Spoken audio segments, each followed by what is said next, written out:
You're spoiling everybody's fun and saying we should have dry January. Well, we've had our fun. We've had December to totally indulge, which I did as well.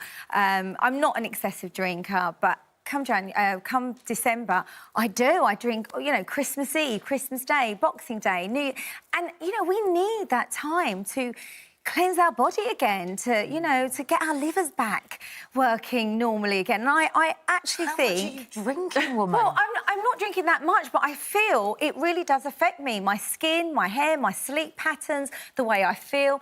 I look forward to January to start afresh, to start as we mean to go so on. You use it as a bit of a kick-start for the following few months. I mean, that's fair enough then, isn't it? It is, you sort of reset, you've, you know, maybe overindulged over Christmas and you're thinking, OK, I'm going to do a healthy bit and then that'll reset me for the rest of the year. Definitely. Well, see, I just don't subscribe to extremes. So I don't do diets, for example, and I try to apply the same thinking to the way that I drink, which is moderately, you know.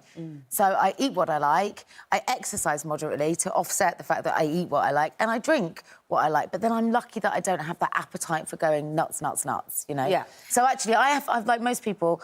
over Christmas, there's been lots of booze about, but I haven't drunk every day over Christmas. No, I think as and when I you fancy drink it. more, though, don't you? Because there are more events with which Yes. there is an expectation to drink. You wouldn't normally, would you? I mean, what was Christmas Day this year? Tuesday. You wouldn't sit down and have a bottle of wine for Tuesday lunch normally. Like but you today, do, because depends. That is just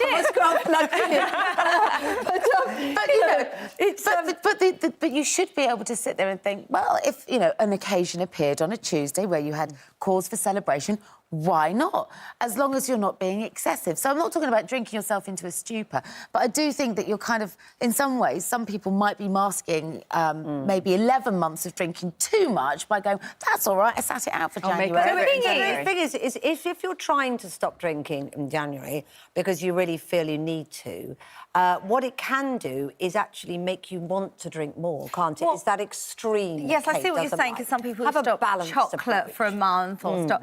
But I think with alcohol, we talk about something completely different. It's not good for you. There are many health risks to alcohol. As I say, I don't excessively drink all year round. December comes and we do. I mean, I was in Panto after a night of work. We might go and have a glass of wine or something like that, which I would never do normally. So when it comes to January, I don't want to be doing that anymore. I want to, and I don't fad diet. I've never dieted. What I do is I cut things out. Alcohol is one, because there's so much sugar in alcohol. Chocolate, cake, you know, I don't eat all that or drink in January because I feel, right, I need to get that bloated stomach back to normal. I get back to the gym. I feel so much better about myself and in myself. My skin starts to glow again. My hair starts to shine. So the positive benefits... There's so many more positives. OK, well, should we bring in Dr Hilary at this point with the medical expertise on this? Because, you know, OK, Kate's saying it's a waste of time. Just, you know, drink moderately and that'll be fine. Francine's saying, no, actually, it's good to have a reset.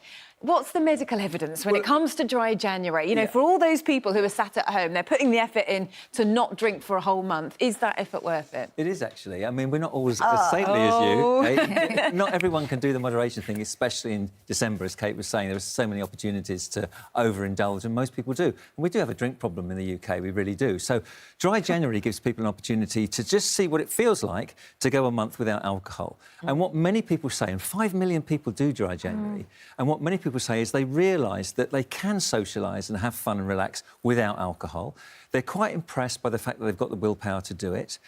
They feel that their appearance improves, as Francine said. They say that they have more energy, their quality of sleep is better. And some research just published by the University of Sussex shows the benefits are long-term as well as short-term. So it's not just the 31 days of January.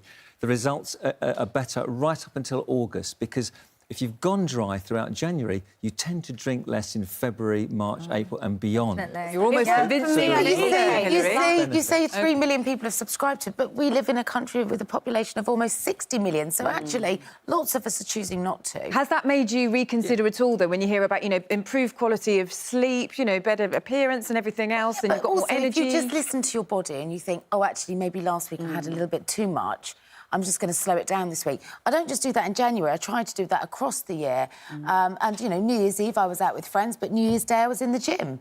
So it's about trying to... It's very good. You don't want to go year, binging in February just because you've done January. You do. But that's what some people do. They sometimes do not agree that it could be a mask for saying, actually, I'm fine. February, March. But we need our bodies to recover. Yes. And the thing is, as I say, we excessively drink in December and we don't really all year round. So you do need to let your body recover, kickstart the year, and you'll find you don't need that alcohol. You'll feel so great in yourself. It's not about needing it. It's, you know, I mean...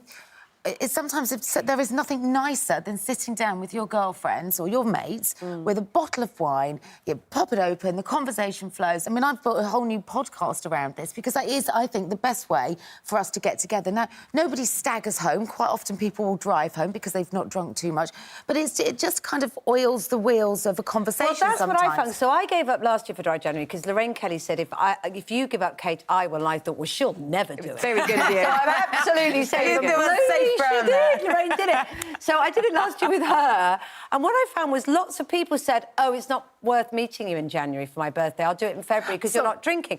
So a lot of people feel that actually, I think they feel that if you're not drinking, you're slightly judging them as well. It's amazing how... But there's no judgment, you know. I mean, I'm doing a podcast called White Wine Question Time, which is based around I think, some of the best conversations I've had with my friends. But I have plenty of friends that don't drink, who've appeared on the show.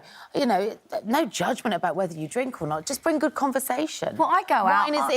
that might be the problem. I go out and I don't drink and I still have a great time. I can go out and not have a drink. What's for sure is it's positive messages about the benefits of giving it up yourself and choosing to do so, rather than negative messages about what damage it does to your body that works.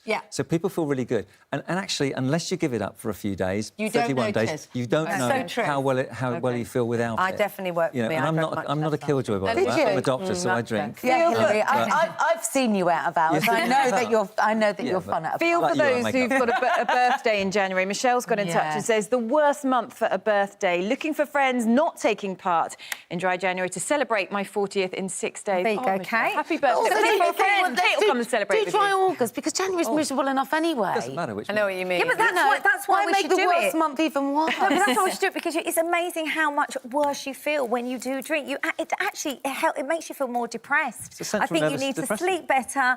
You need to get up, go to the gym. It's so good for your mental...